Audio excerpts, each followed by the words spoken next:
हो जाएंगे तो उससे क्या फर्क पड़ेगा। 1990 तक हमारी कोशिश यही रही। हमारे सारे प्रधानमंत्रियों ने, जब जनता पार्टी की सरकार बनी उस समय भी ये बात बार बार आई कि भाई सिविल सेवकों को ना लोक सेवक बनना है, पब्लिक सर्वेंट बनना है, लाट साहब नहीं बनना है, आम आदमी के पक्ष में आना है। हमारी पूरी कोशिश क्या थी कि समाजवादी रास्ते पर चलते हुए आम आदमी तक वितरण मूलक न्याय, डिस्ट्रीब्यूटिव जस्टिस पहुंचाएं। जैसे पीडीएस है, पब्लिक डिस्ट्रीब्यूशन सिस्टम है, वो आम आदमी को ठीक से मिले, राशन ठीक से मिले। हमने रिजर्वेशन पॉलिसी बनाई तो रिजर्वेशन ठीक से उस व्यक्ति को मिले जिसको मिलना चाहिए। ऐसा ना हो कि रिजर्वेशन के नाम पर लूट मच जाए और कुछ लोग उसका गलत फायदा उठाएं और जिसको सच में देना था वो वहां तक पहुंच ही ना पाए, जो कि हमारे देश में कई पैमाने पर दिखता भी है कि जिस व्यक्ति के लिए रिजर्वेशन दरअसल हमने दिया उस तक पहुंचा कि नहीं, इस पर बात नहीं होती है। और हुआ क्या है, कुछ वंचित समूहों के अंदर अगड़े समूह बन गए हैं, सारा फायदा वो उठा लेते हैं, और जो सचमुच वंचित व्यक्ति है उसे आरक्षण मिला नहीं। समाज ने एक कोशिश की भी और उसका फायदा हुआ भी नहीं। और 1990 के बाद दुनिया चेंज हो गई। आप सब लोग मेरे ख्याल से 21वीं सदी के लोग हैं, 2000 के बाद पैदा हुए होंगे। 1990 में आकर एक बड़ा परिवर्तन आया जहां से सिविल सर्विसेज की भूमिका में भी बदलाव दिखना शुरू हुआ। अभी तक हमारी अपेक्षा सिर्फ इतनी थी कि कलेक्टर कैसा होना चाहिए। मैं कलेक्टर कह रहा हूं लेकिन इसका मतलब आईएएस भी होता है, आईपीएस भी हो, तो सब होते हैं कि ऐसा व्यक्ति जो गरीबों से, वंचितों से मेलजोल कर सके, कंपैशनेट हो, उनकी समस्याएं समझे, नीतियां उनके पक्ष में बनाए, जो नीतियां हैं उनको उनका हितार्थी या लाभार्थी बनाए, बेनिफिशियरी बनाए, न्याय करे, ईमानदार व्यक्ति हो, प्रतिबद्ध व्यक्ति हो। ये अपेक्षा हमारी उस समय तक थी, क्योंकि उस समय तक प्रशासन बहुत कठिन काम नहीं था, उस समय तक प्रशासन बहुत टेक्निकल काम नहीं था। 1990 के बाद दुनिया अचानक चेंज हुई बड़े पैमाने पर। और ये चेंज क्यों हुआ? 20वीं सेंचुरी के बीच में 1950 के आसपास जब सेकेंड वर्ल्ड वॉर खत्म हुआ, आपको पता है कि वर्ल्ड बैंक बना, उस समय यूनाइटेड नेशंस बना, आईएमएफ बना, ये सब संस्थाएं बनी। धीरे धीरे एक विचार बदलना शुरू हुआ, एक विचारधारा पैदा हुई जिसको नियो लिबरलिज्म कहते हैं, नव उदारवाद कहते हैं। आपने शायद इसका नाम सुना होगा कई बार, आजकल खूब जिक्र आता है इस विचारधारा का। पॉलिटिकल साइंस में, पॉलिटिकल फिलॉसफी में टेक्निकली इसका नाम लिबर्टेरियनिज्म है, स्वेच्छातंत्रवाद है, जिसको सामान्य भाषा में नियो लिबरलिज्म या नव उदारवाद कह देते हैं। आपने मिल्टन फ्राइडमैन का नाम शायद सुना हो या रॉबर्ट नॉजिक का नाम सुना हो, ये सब इस विचारधारा के प्रमुख लोग हुए। इन्होंने कहा कि अब तक हम राज्य और व्यक्ति का संबंध जिस रूप में देख रहे थे, अब उसको देखने का नजरिया बदलने की जरूरत है। पहले हम क्या मानते थे? कुछ लोग मानते थे कि भगवान ने राज्य बनाया है, व्यक्ति के लिए बनाया है। जैसे भारत में कौटिल्य ने ऐसा माना, पश्चिम में हीगल ने माना, पश्चिम में कई लोगों ने माना, अरस्तु ने माना, प्लेटो ने माना, कई लोगों ने माना। फिर कुछ लोग बोलने लगे नहीं, राज्य समझौते से बना है। आपने लॉक, हॉब्स, रूसो का नाम सुना होगा। इन लोगों ने एक कहानी गढ़ी कि सब लोग मिलकर बैठे, समझौता किया तो राज्य बना। लेकिन नव उदारवाद ने इस बात को थोड़ा और आगे बढ़ाया। उसने कहा कि व्यक्ति को फॉर ग्रांटेड नहीं लेना है कि राज्य का, पुलिस का, स्टेट का, सरकार का जो मन करेगा कर लेंगे व्यक्ति के साथ। ये कोई ठीक बात नहीं है। व्यक्ति के अपने अधिकार है। और ये बात क्यों आ रही है? क्योंकि उस समय फ्री मार्केट इकोनॉमी आ चुकी थी, मुक्त बाजार अर्थव्यवस्था आ चुकी थी। और मार्केट में सबसे इंटरेस्टिंग बात क्या होती है? मार्केट में सबसे इंटरेस्टिंग बात है कि सर्विस प्रोवाइडर के तौर पर आप कभी भी एंटर कर सकते हैं, कभी भी एग्जिट कर सकते हैं। भाई आपका मन हुआ कि मैं एक काम शुरू करना चाह रहा हूं, आप शुरू कर दीजिए, प्रचार कीजिए, सर्विसेज दीजिए, लोग पसंद करेंगे तो खरीद लेंगे। एक दिन आपको लगा मैं काम ठीक नहीं कर पा रहा हूं या नहीं करना चाहता हूं, आप बाहर निकल जाइए। फ्री मार्केट का मतलब क्या है? Free entry, free exit.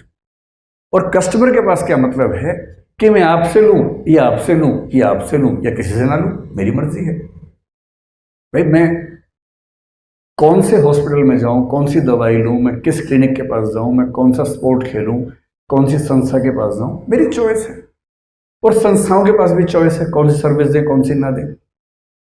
एक नया मॉडल आया और कहा गया कि इस मॉडल को हम गवर्नेंस पे या स्टेट पे भी तो अप्लाई कर सकते हैं। और इसका मतलब क्या होगा? वर्ल्ड बैंक ने इसका जिक्र किया कि जो जो सेवाएं सरकार मुहैया कराती है, क्या जरूरी है कि सरकार ही मुहैया करवाए? क्या ये नहीं हो सकता कि उनमें से बहुत सारी सेवाएं जो स्ट्रेटेजिक महत्व की नहीं हैं वो निजी कंपनियां मुहैया करवाएं, या स्टेट और निजी कंपनियां मिलकर मुहैया कराएं, या दोनों कंपटीशन करते हुए मुहैया करवाएं? क्योंकि जैसे ही आप चॉइस देते हैं वैसे ही क्वालिटी बेहतर होने लगती है, कमिटमेंट बेहतर होने लगती है। ये ठीक वैसे कि आज से 25 साल पहले जब आप लोग नहीं थे, अगर आपको अपने घर में फ़ोन लगवाना होता था आपके पेरेंट्स को, तो फ़ोन लगवाने के लिए कम से कम 100 चक्कर काटने पड़ते थे। उसके बाद एक थका हुआ सा फ़ोन घर पे आता था जो बार बार ख़राब होता था। उसको ठीक करवाना नया फ़ोन लगवाने जितना मुश्किल होता था, क्योंकि चॉइस नहीं थी। एक ही सर्विस प्रोवाइडर था, उस पर कंट्रोल किसी का था नहीं। फिर एक दिन सरकार ने कहा कि भाई हम प्राइवेट कंपनियों को भी लेके आ रहे हैं, और प्राइवेट कंपनी ने फ़ोन के सेटअप, चाहे वो लैंडलाइन हो चाहे मोबाइल फ़ोन हो, वो सब लाने शुरू कर दिए। और आज हालत क्या है? आप में से 99% के पास प्राइवेट कंपनियों के फ़ोन हैं, और आप उनकी सुविधाओं से आमतौर पर खुश हैं। नहीं खुश हैं तो आपको बदलने की सुविधा है।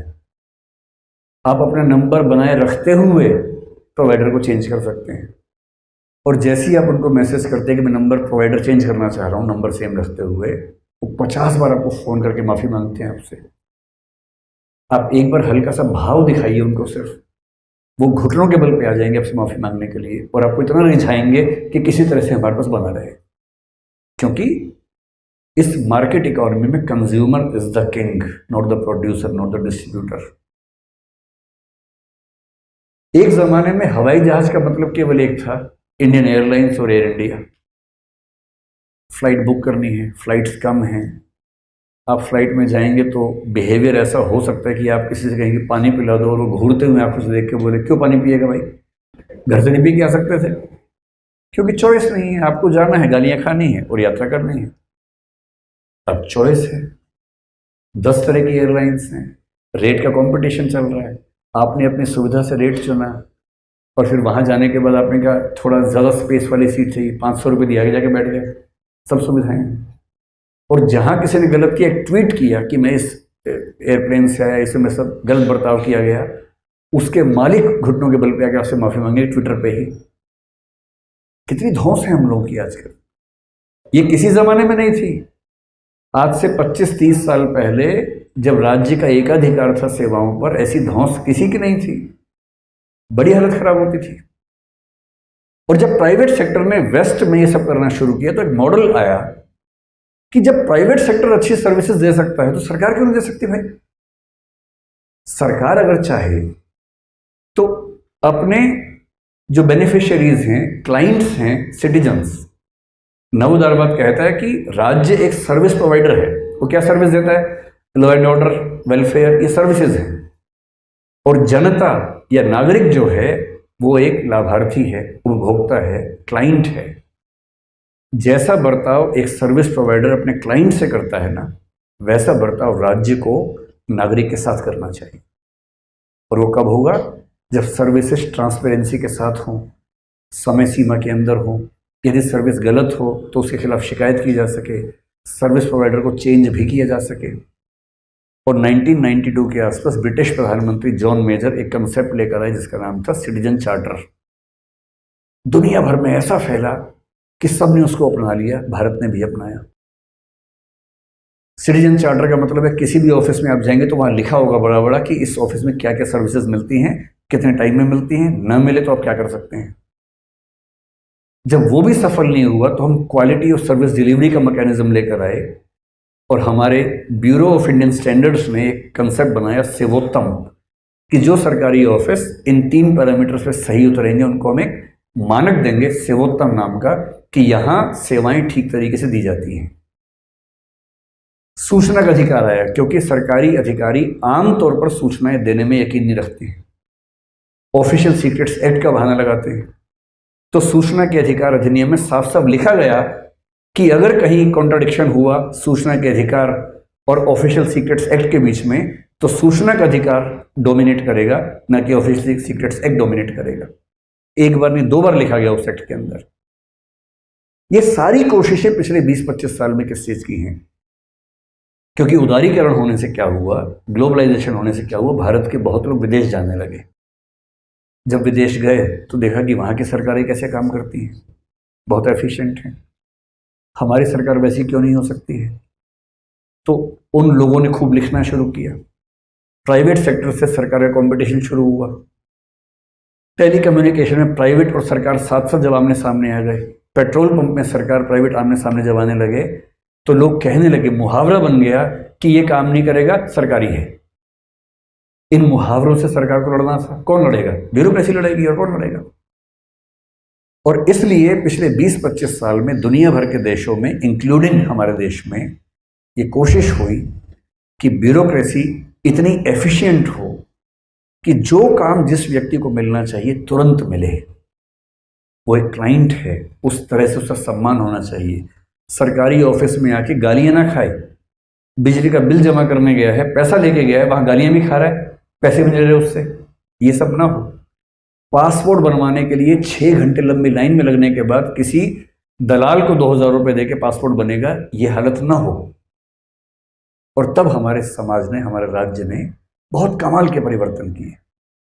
मुझे ध्यान है कि आज से 20 साल पहले मैं जब पहली बार पासपोर्ट बनवाया, दर्दनाक अनुभव था।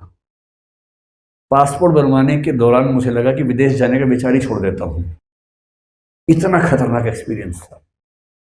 लेकिन जब 10 साल पहले मैं उसको रिन्यू करवाने गया, इस बीच में काफ़ी चेंज हो चुका था। पता लगा कि पीएस के नाम की जगह वहाँ जाना है, पासपोर्ट सेवा केंद्र जाना है।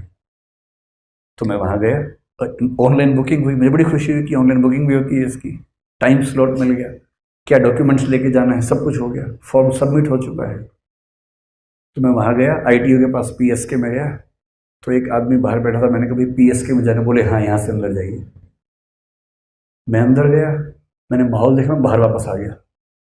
मैंने कहा नहीं नहीं, पीएसके जाना है, पासपोर्ट बनवाना है। बोला यही है जी। मैंने कहा नहीं, ऐसा नहीं हो सकता, क्योंकि अंदर एसी लगा हुआ था।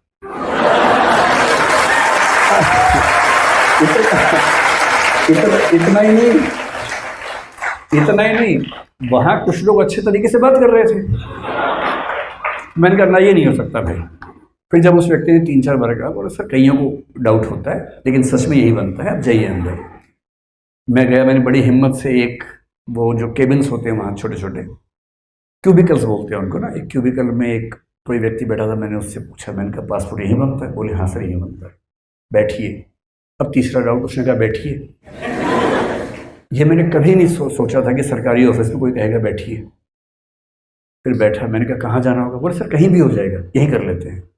आप समझ रहे, झटके पे झटके लगते जा रहे हैं। फिर उसने कुछ कुछ किया, बायोमेट्रिक कुछ मार्क्स लिए, सब कुछ किया।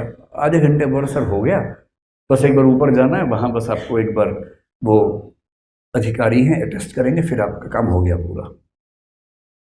मैं इतना खुश हो चुका था, मुझे साक्षात स्वर्ग की अनुभूति हो रही थी कि मैं जन्नत में आ गया हूँ। फिर मैं ऊपर गया, वहाँ एक लंबी लाइन थी। तब तक मैंने 2-4 लोगों से पूछा, वो भी डाउट में थे। मैंने पूछा ये क्या हो रहा है? तो उन्होंने बताया कुछ नहीं सर, ये प्राइवेट कंपनी को आउटसोर्स कर दिया है। तो मैंने कहा अच्छा ये मामला है। तो अब ये सरकार नहीं कर रही, प्राइवेट कंपनी कर रही है, और टीसीएस के पास शायद वो काम था। तो मैंने कहा अब क्या करना? बोले अब जो फॉरेन मिनिस्ट्री के अधिकारी हैं वो आपसे बात करेंगे, बस चेक करेंगे कि डिटेल सही है कि नहीं है, फिर ठप्पा लगा देंगे तो हो गया। मैंने ठीक है। वहाँ नंबर 1 घंटे बाद आया, तो मुझे कुछ कुछ होम फीलिंग होने लगी कि मैं अपने घर में ही हूँ। अंदर गया तो मैं हरियाणा से हूँ, साक्षात एक हरियाणवी देवदूत बैठा हुआ था अंदर। हरियाणा में सबसे अच्छी बात है कि वहाँ सम्मान सूचक शब्द है ही नहीं हमारे भाषा में, ना ऐसा। अगर मैं सोचता हूँ कि इस चैनल की शुरुआत मैंने क्यों की, इसका पर्पस क्या है, अगर एक पर्पस तय करना हो, बाकी पर्पस तो सारे होते ही हैं। प्रसिद्धि की चाह भी एक पर्पस हो सकता है, इसका सबके मन में होता है, तो मेरे मन में भी होगा ही। लेकिन अगर मैं सोचूं कि इसका दरअसल एक ईमानदार पर्पस क्या है इस चैनल का, तो मुझे लगता है कि मैं अपने कंट्रीब्यूशन के तौर पर यह चाहता हूं कि हमारा समाज सोचने विचारने की प्रक्रिया में बेहतर समाज बने। हम एक सेंटिमेंटल समाज के रूप में ना हो, हम एक इंटेलेक्चुअल समाज भी तो हो। सामाजिक चर्चाओं में, विमर्शों में थोड़ी गहराई हो, चिंतन बेहतर हो, हम अफवाहों से क्यों बहें। इसलिए सोचा कि पहला टॉपिक क्यों ना यही रखें कि सोचा कैसे जाए, फैसले कैसे किए जाए।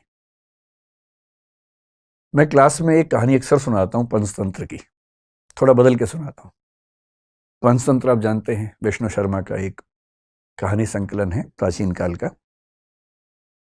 उसमें कई ऐसी कहानी है जो हमें नॉर्मल लाइफ के बारे में, सामान्य जीवन के बारे में एक लेसन देती हैं, सीख देती हैं। उसमें एक कहानी का नाम था, अगर मुझे ध्यान है, मैं स्कूल में पढ़ता था, उसका नाम था पंडित की बकरी।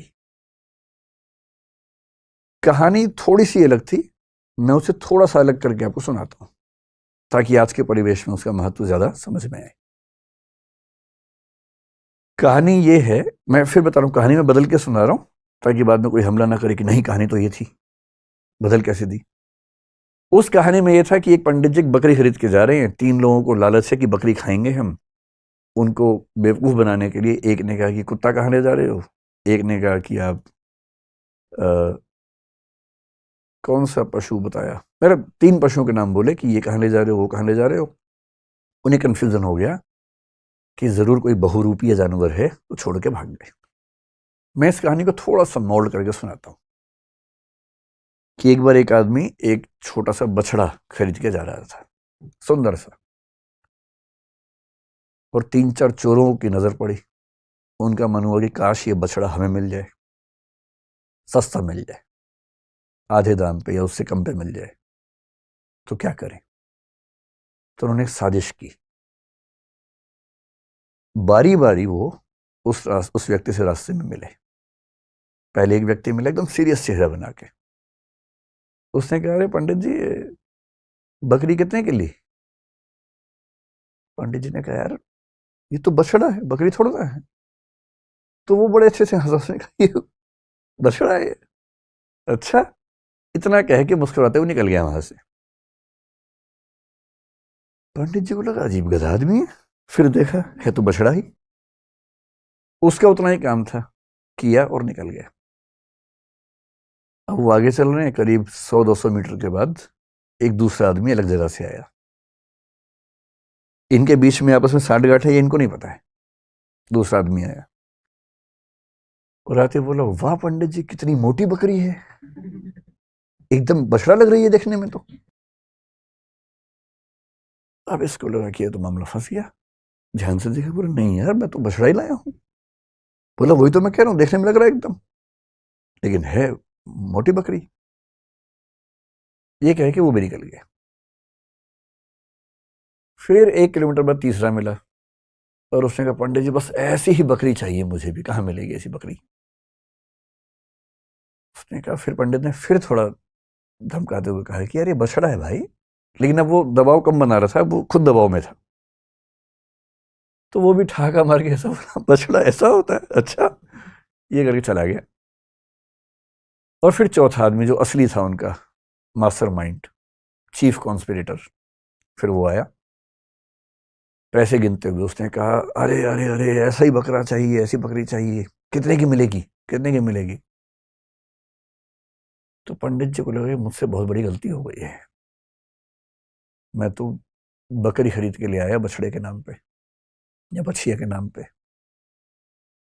फिर लगा घर जाऊंगा, घर पे पीटूंगा, इससे अच्छा नुकसान कम कर लेता हूं।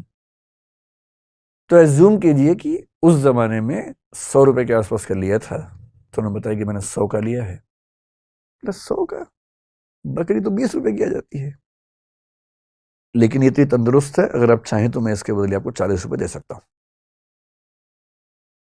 और पंडित जी को लगा कि यार चलो, 60 का नुकसान सही, कम से कम 80 का तो नहीं होगा। और 40 का उसको दिया और खुश होकर घर लौटे कि बच गया आज तो। अब ये जो पंचतंत्र की कहानी है, ये इसलिए है कि जब हम जीवन में निर्णय करते हैं तो हमारे पास बहुत सारे ऊट पटांग से इनपुट्स आते हैं,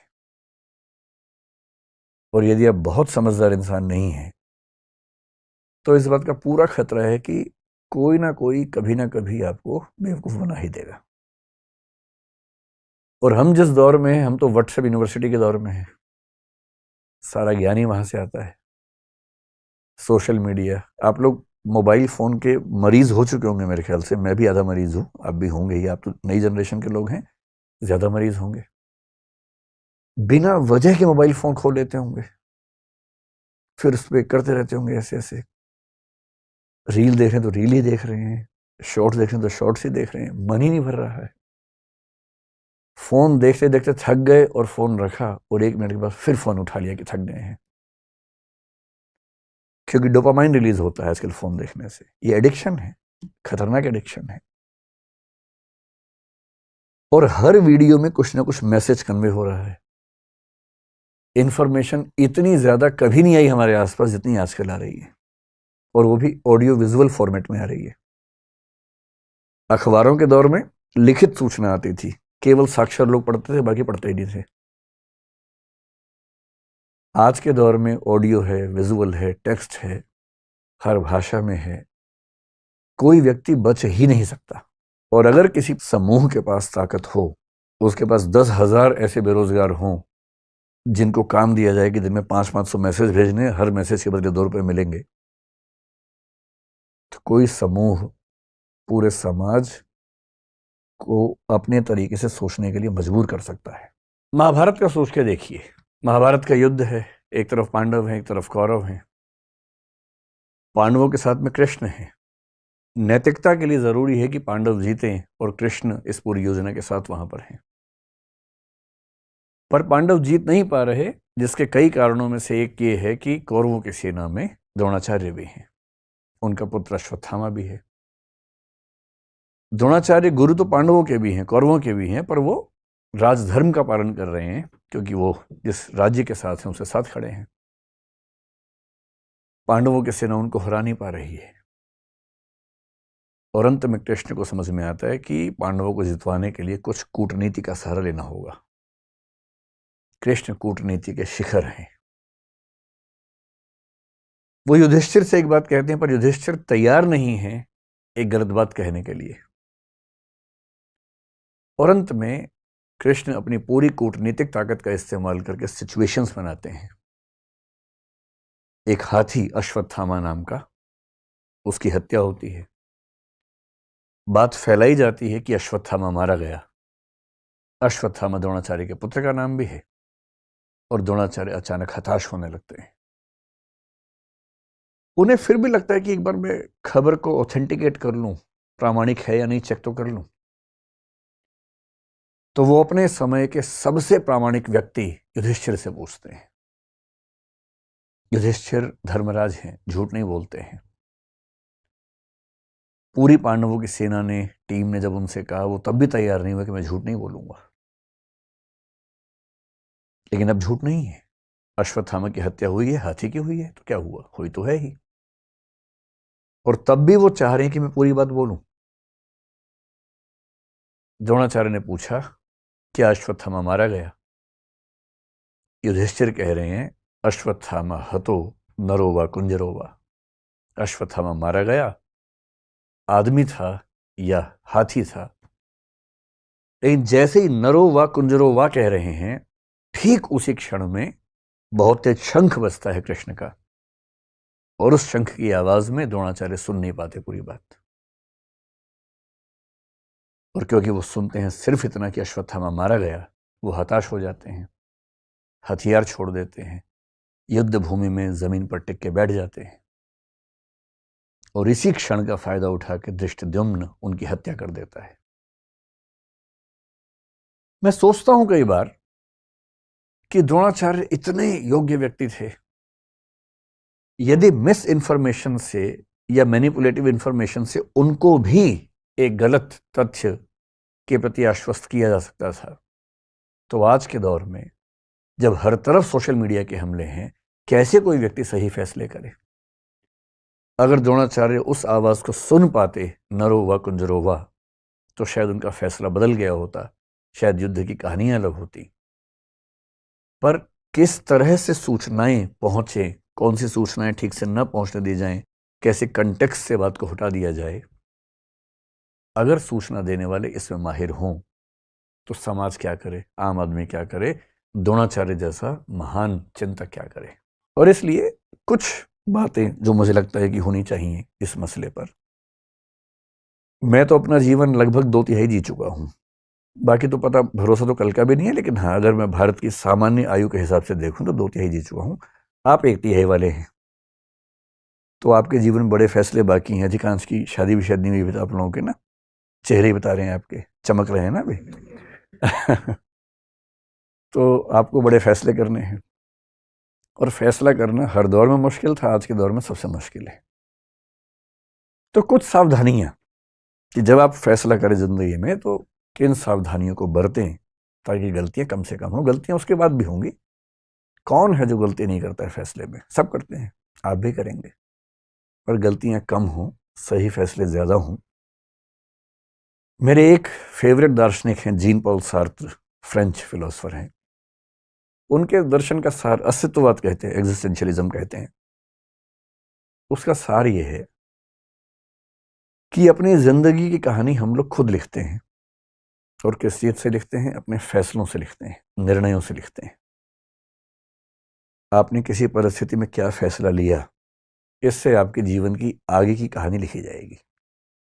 इसलिए मुझे लगता है कि टॉपिक थोड़ा सा महत्वपूर्ण है। तो इसका नाम रख लेते हैं निर्णय। सही निर्णय लेने में क्या क्या सावधानियां होनी चाहिए, बेसिक सी बात इतनी सी है। जब आपके मन में कोई सवाल है तो सवाल पूछिएगा, पहले मैं अपनी बात रखता हूं, फिर आप सवाल पूछिएगा। जब भी कोई निर्णय लेने की प्रक्रिया में आप उतरते हैं, सबसे पहला स्टेप क्या है? सबसे पहला स्टेप है ये देखिए कि निर्णय की प्रक्रिया में उतरने से पहले आप निष्पक्ष और तटस्थ हैं या नहीं हैं। एक शब्द होता है तटस्थ, जिसको अंग्रेजी में बोलते हैं न्यूट्रल। तटस्थता को न्यूट्रलिटी बोलते हैं। इससे मिलता जुलता एक प्रसंग है निष्पक्ष,